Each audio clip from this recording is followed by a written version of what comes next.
Hello BookTube, I'm here today to do my review of Oryx and Crake and Year of the Flood by Margaret Atwood. Moving along at a pace unknown to man. Go, go, go, go, go, go, go.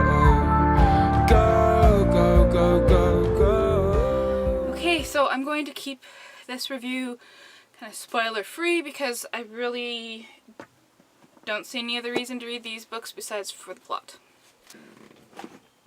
I'll give you a basic summary. Oryx and Crake follow snowman in a post-apocalyptic world.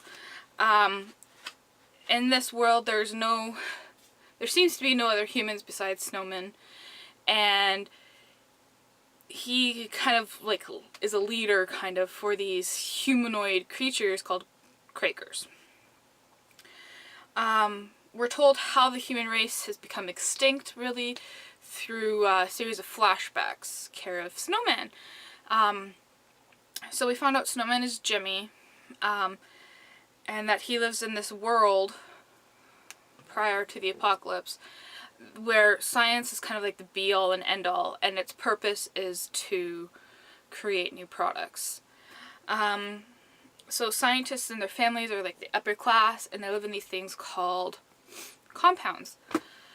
And each corporation has its different compounds and everything. And then outside of the compounds are the plebeians, which is where, you know, if you're a scientist, you don't go there kind of thing.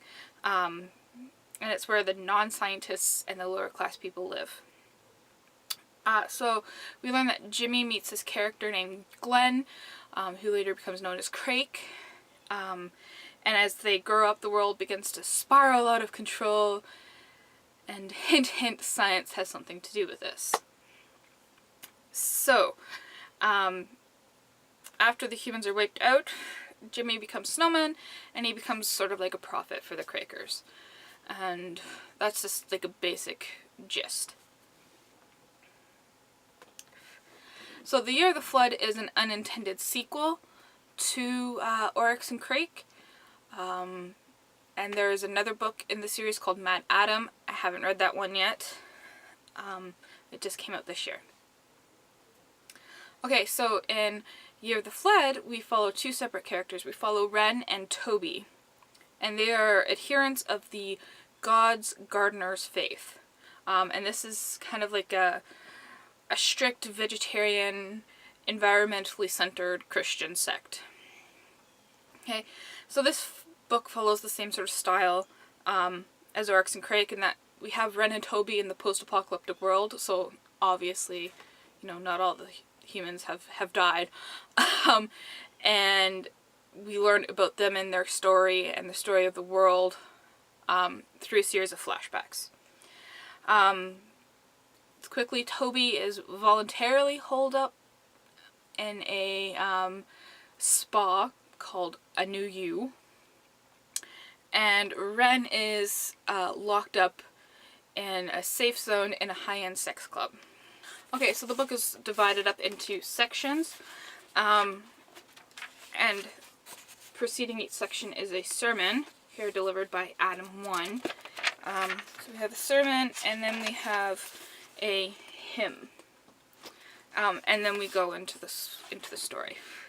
But the sermon kind of plays into the story as well. Yes, that's a basic summary of Year of the Flood. So I just want to admit, I hope I'm not the only one, that when I go into certain books, I expect a certain thing based on the author. Okay? So for example, if I'm reading a Sarah Dessen book, I'm looking for something reliable. I'm not expecting, you know, anything experimental or really well written. When I read a classic, I'm expecting a certain level and dedication to language and writing and style over plot.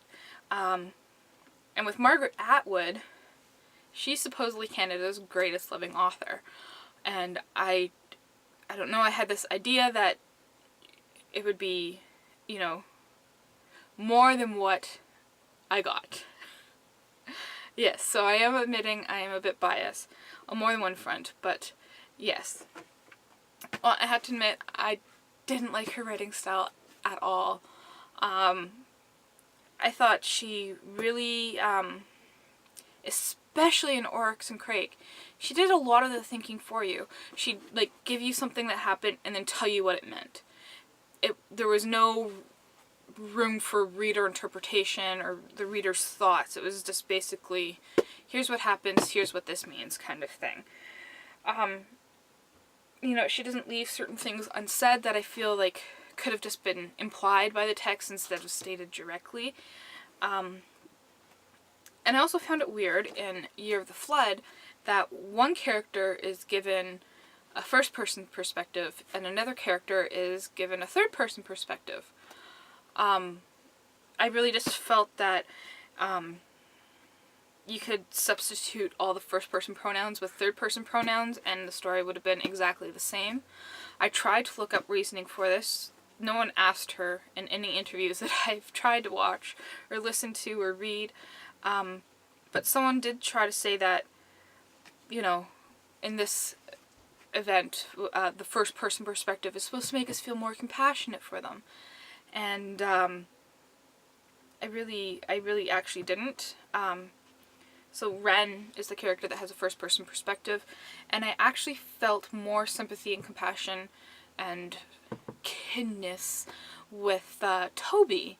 You know, and I felt that her feelings were just as relevant as Ren's. So I think she should have just stuck to third-person perspective instead of just, you know, throwing in different perspectives in there.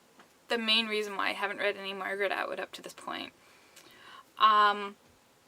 The only reason I picked up these books was, you know, first of all, they're Canadian, and you have to read Margaret Atwood if you're Canadian, and that they're part of Canada Reads, which I'm doing this month.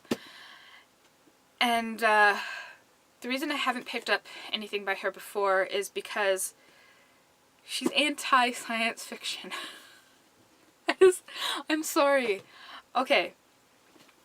I think it's really ignorant of her to say that her work isn't science fiction and that it's speculative fiction, because she shows her ignorance in that case, because speculative fiction includes science fiction, fantasy, horror, you know, etc., etc. So she tried to redefine the genre by saying that speculative fiction is something that is possible to occur. Well, so is everything in science fiction and everything. But, you know, fantasy, you don't expect dragons and wizards and such like that to be possible. But it's included in speculative fiction. But anyways, that's a whole other rant. So I just thought that was really ignorant. Yes, I am applying that word here strongly. I'm very passionate about science fiction. And these books are science fiction. They are. Like okay, so Ursula K. Le Guin and Margaret Atwood had a kind of debate about this. And I really liked what Ursula K. Le Guin had to say. So I'm going to read it. My screen's down here. This arbitrarily restrictive definition, not science fiction, seems designed to protect her novels from being relegated to a genre still shunned by hidebound readers, reviewers, and prize awarders. She doesn't want the literary bigots to shove her into the literary ghetto. Who can blame her? I feel obliged to respect her wish, although it forces me, too, into a false position. I could talk about her new book more freely, more truly, if I could talk about it as what it is, using the lively vocabulary of modern science fiction criticism, giving it the praise it deserves as a work of unusual cautionary imagination and satirical invention. As it is, I must restrict myself to the vocabulary and expectations suitable to a realistic novel, even if forced by those limitations into a less favorable stance. Yes, I'm not going to say any more.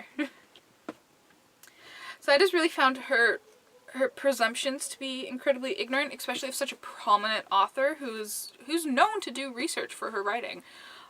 You know, she collected a lot of research in regards to the science and in regards to the religion.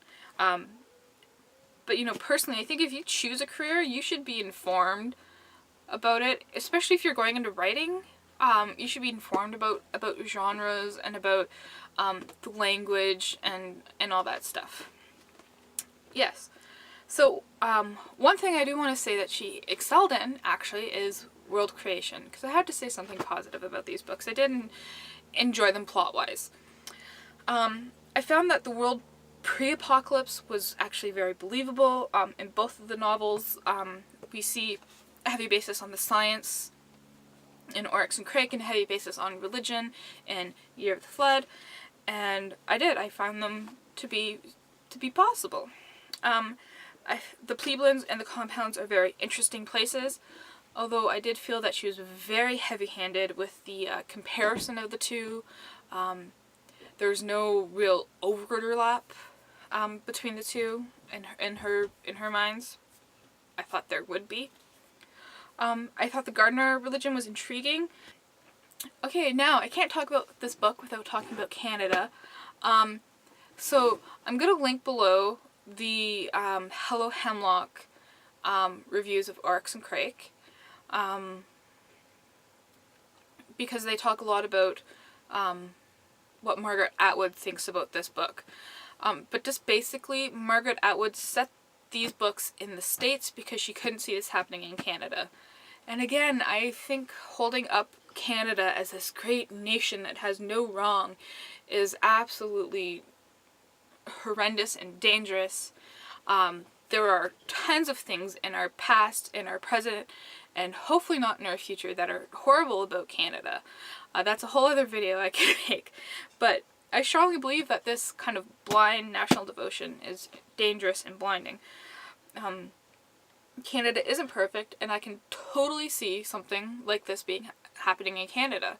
You know, setting up the compounds and having the plebeians and these, you know, different strange religions and everything.